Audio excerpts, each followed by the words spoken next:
जयम सिंह की प्रियो जीवन बदलने वाला शक्तिशाली हिंदी बाइबल संदेश में आपको स्वागत है। और ऐसी शक्तिशाली वीडियो देखने के लिए हमारे चैनल को सब्सक्राइब करें और कृपया कमेंट बॉक्स में एक दूसरे के लिए प्रार्थना में उत्साहित करें। मैं चाहता हूं कि आप मेरे साथ बाइबल में दूसरे पतरस के 3 अध्याय को देखें। आज रात मैं समय के संकेतों, दुनिया के अंत, यीशु मसीह के दूसरे आगमन के विषय पर बोलना चाहता हूं। 3 अध्याय के 3 पद से शुरू करें। सबसे पहले यह जान लो कि अंतिम दिनों में ठट्ठा करने वाले आएंगे।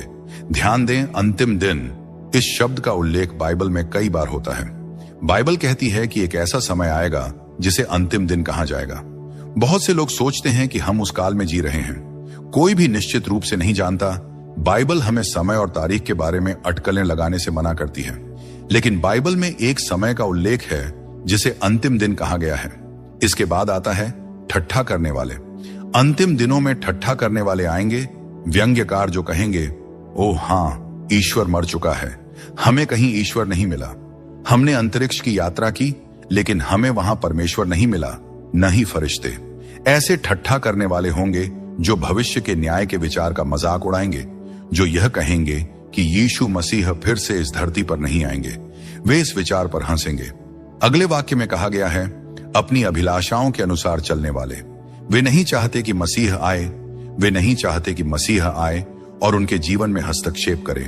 वे अपनी अभिलाषाओं और पापों से इतना प्रेम करते हैं कि वे मसीह के आगमन को स्वीकार नहीं कर सकते। वे यह मानने को तैयार नहीं हैं कि ईश्वर न्याय का ईश्वर है। हम जानते हैं कि परमेश्वर प्रेम का ईश्वर है। हम जानते हैं कि परमेश्वर दया का ईश्वर है, लेकिन बाइबल यह भी सिखाती है कि परमेश्वर क्रोध का ईश्वर है। वह क्रोध जो हमारी तरह भावनात्मक नहीं है, बल्कि यह बुराई के प्रति शाश्वत क्रोध है। यह वही धर्मपूर्ण क्रोध है जो यीशु को तब हुआ जब उन्होंने मंदिर में व्यापारियों को बाहर निकाल दिया था। जब उन्होंने फरीसियों को उनके पाखंड के लिए 23वें अध्याय में विभिन्न नामों से बुलाया, तो वह धर्मपूर्ण क्रोध था।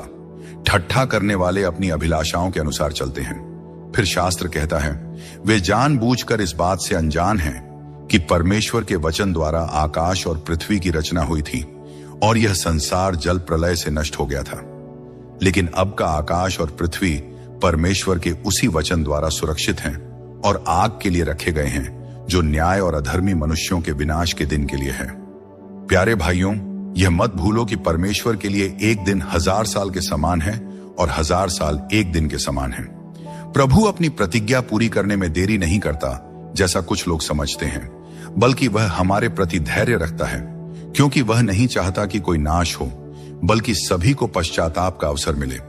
लेकिन याद रखो कि प्रभु का दिन चोर की तरह आएगा, जिस दिन आकाश बड़े शब्द के साथ विलीन हो जाएगा और तत्व तप्त गर्मी से पिघल जाएंगे और पृथ्वी और उस पर के सारे काम जल जाएंगे। इस शास्त्र के अंश में प्रेरित पतरस पवित्र आत्मा की प्रेरणा के अंतर्गत उस सच्चाई को दोहरा रहे हैं जो उत्पत्ति से लेकर प्रकाशित वाक्य तक सिखाई गई है, कि एक न्याय का दिन आएगा जब संसार को परमेश्वर के न्याय के सामने खड़ा होना पड़ेगा।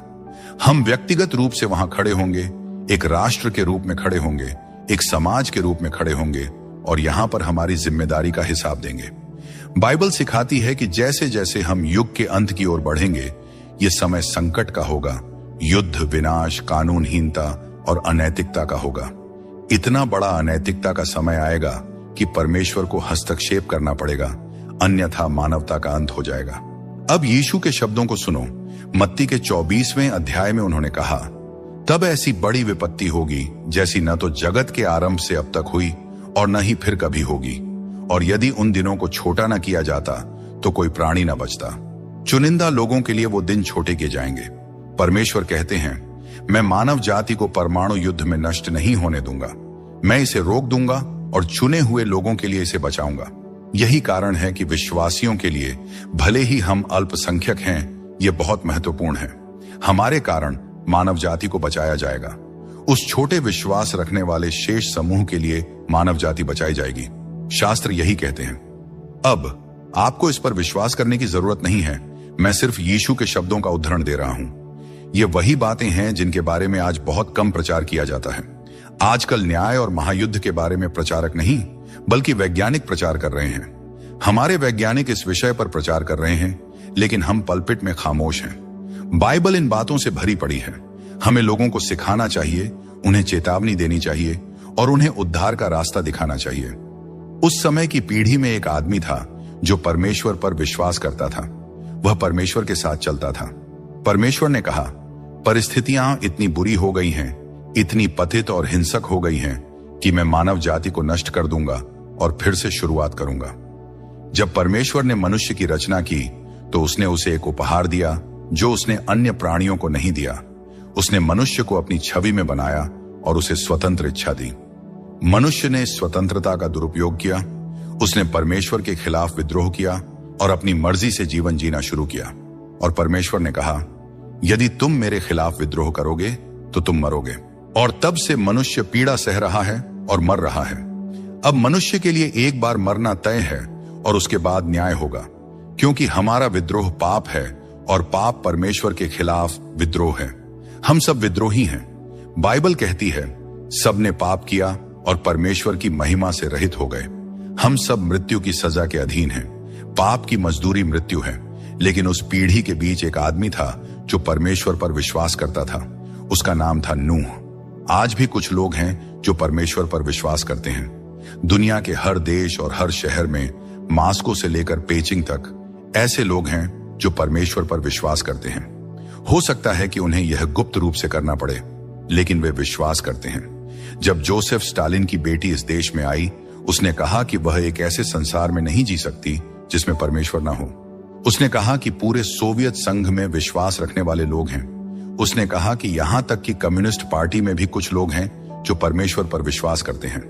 देखिए, कुछ लोग अपने नास्तिकता की घोषणा कर सकते हैं, लेकिन उनके दिल के अंदर एक गुप्त विश्वास और आस्था होती है कि परमेश्वर है। नूह ने उस भ्रष्ट और विकृत पीढ़ी के बीच परमेश्वर पर विश्वास किया और उसने अकेले खड़े होने का साहस किया। उसने उस समय में खड़े होकर कहा, मैं परमेश्वर पर विश्वास करता हूं, जब पूरे समाज में विश्वास का विरोध हो रहा था। मैं आपको बताना चाहता हूं, आज की किसी आधुनिक विश्वविद्यालय में खड़े होकर यह कहना कि मैं परमेश्वर पर विश्वास करता हूं और एक बाइबल उठाकर यह कहना कि मैं इस पुस्तक को परमेश्वर का प्रेरित वचन मानता हूं, इसके लिए बहुत साहस की आवश्यकता होती है। कई प्रोफेसर ऐसे हैं जो अपने विश्वविद्यालय में एकांत का जीवन जीते हैं क्योंकि वे मसीह में विश्वास रखते हैं। कई छात्र अपनी कक्षाओं में अकेला महसूस करते हैं क्योंकि वे मसीह, परमेश्वर और बाइबल में विश्वास रखते हैं। लेकिन वे वहां हैं। परमेश्वर के लोग दुनिया भर में बिखरे हुए हैं और एक अभियान जैसे इस प्रकार के कार्यक्रम उन्हें एक साथ लाता है। हजारों लड़ाइयां जो आपको खुद से और दूसरों से लड़नी पड़ती हैं, लेकिन नूह ने अकेले खड़े होने का साहस किया। यही वह है जो यीशु ने कहा था जब उन्होंने कहा, अपना क्रूस उठाओ और मेरे पीछे चलो। मेरे साथ अपमान सहो और शिविर के बाहर चलने के लिए तैयार हो जाओ, जहां यह लोकप्रिय नहीं है। क्या आप ऐसा करने के लिए तैयार हैं? यीशु ने कहा, खर्च का हिसाब लगाओ, हो सकता है तुम्हें अकेले खड़ा होना पड़े।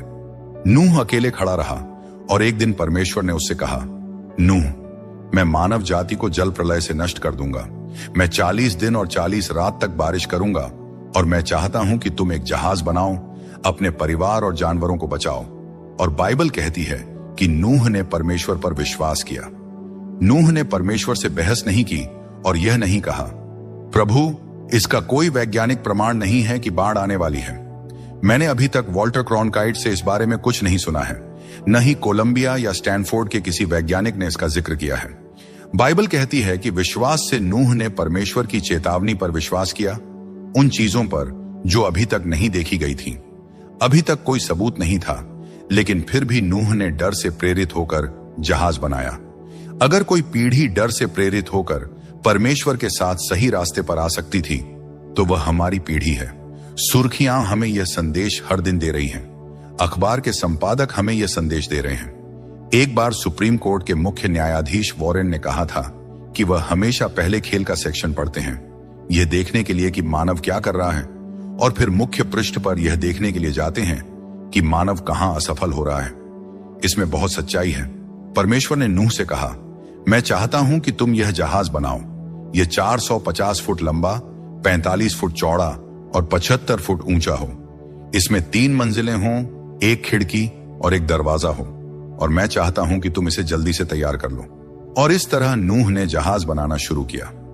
लोग उस पर हंसते और उसका मजाक उड़ाते थे। ये सोचते थे कि वह पागल हो गया है।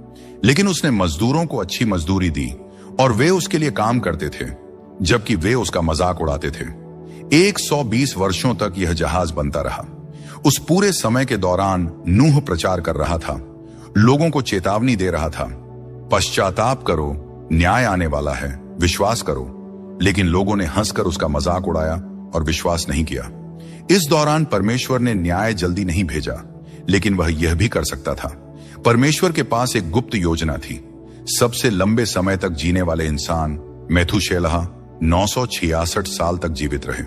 क्या आपने कभी सोचा कि वह सबसे लंबे समय तक क्यों जीवित रहे? उनका नाम इसका जवाब देता है।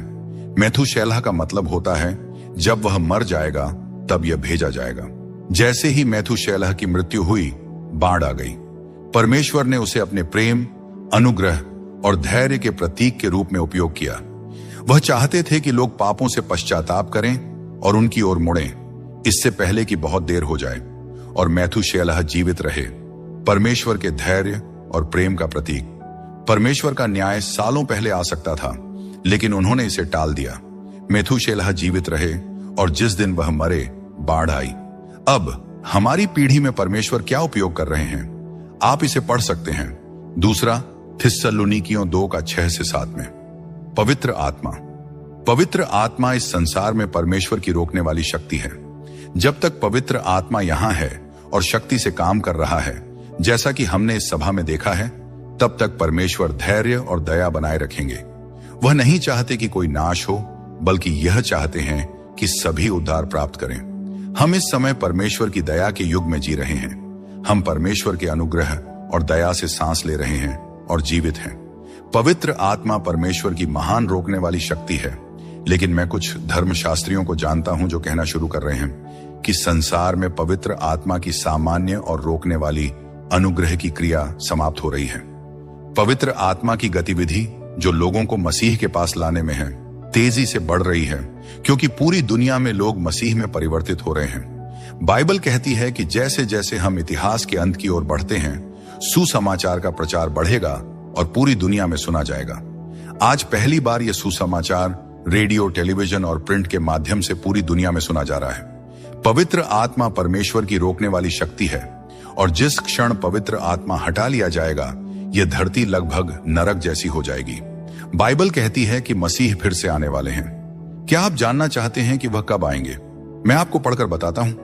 बाइबल में मसीह के फिर से आने से संबंधित कई अंश हैं कि उन्हें गिन पाना भी मुश्किल है। प्रकाशित वाक्य के 19वें अध्याय में इसका वर्णन मिलता है। 11वें पद से सुनिए।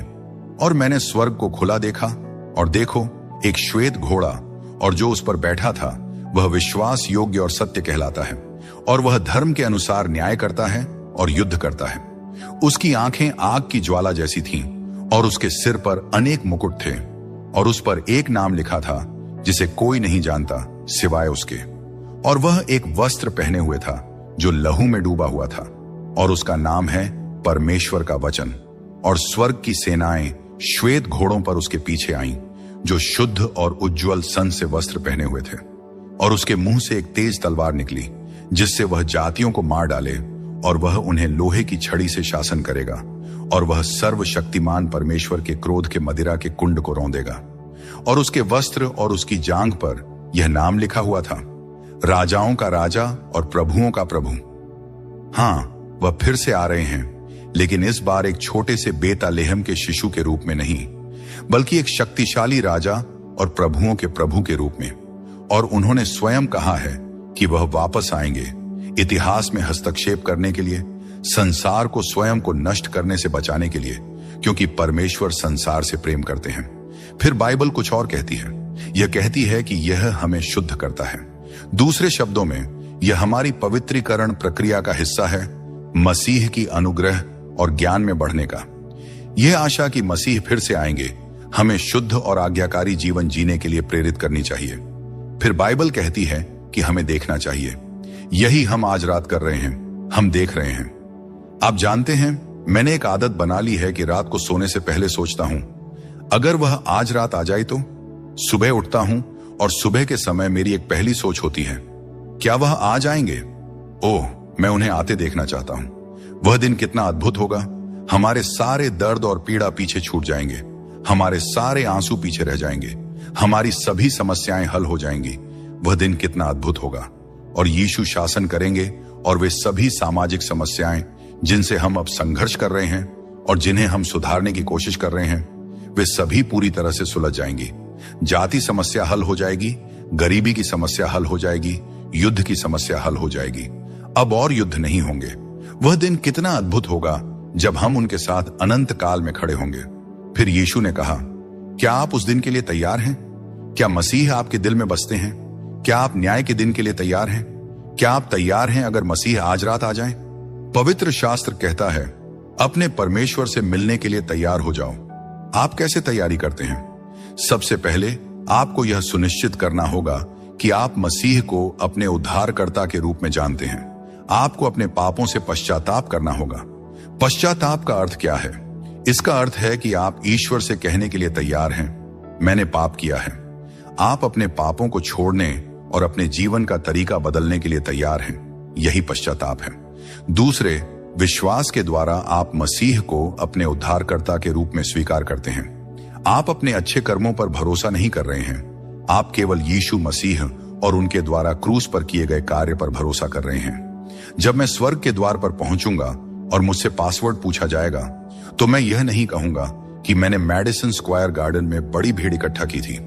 मैं यह भी नहीं कहूंगा कि मैंने बाइबल पूरी पढ़ी। मैं केवल एक बात कहूंगा, केवल मसीह का लहू। मैं पूरी तरह से उस पर भरोसा करके स्वर्ग में प्रवेश करूंगा जो मसीह ने क्रूस पर किया। उद्धार कर्मों से नहीं है, यह परमेश्वर के अनुग्रह द्वारा है जिसे वह हमें प्रदान करता है। आपको विश्वास के द्वारा इसे ग्रहण करना और स्वीकार करना होगा। इसके बाद आपको उसे अपने जीवन में अनुसरण करना और उसकी सेवा करना होगा। इसका मतलब है कि आप एक अनुशासित जीवन जीना शुरू करते हैं मसीह की प्रभुता के तहत।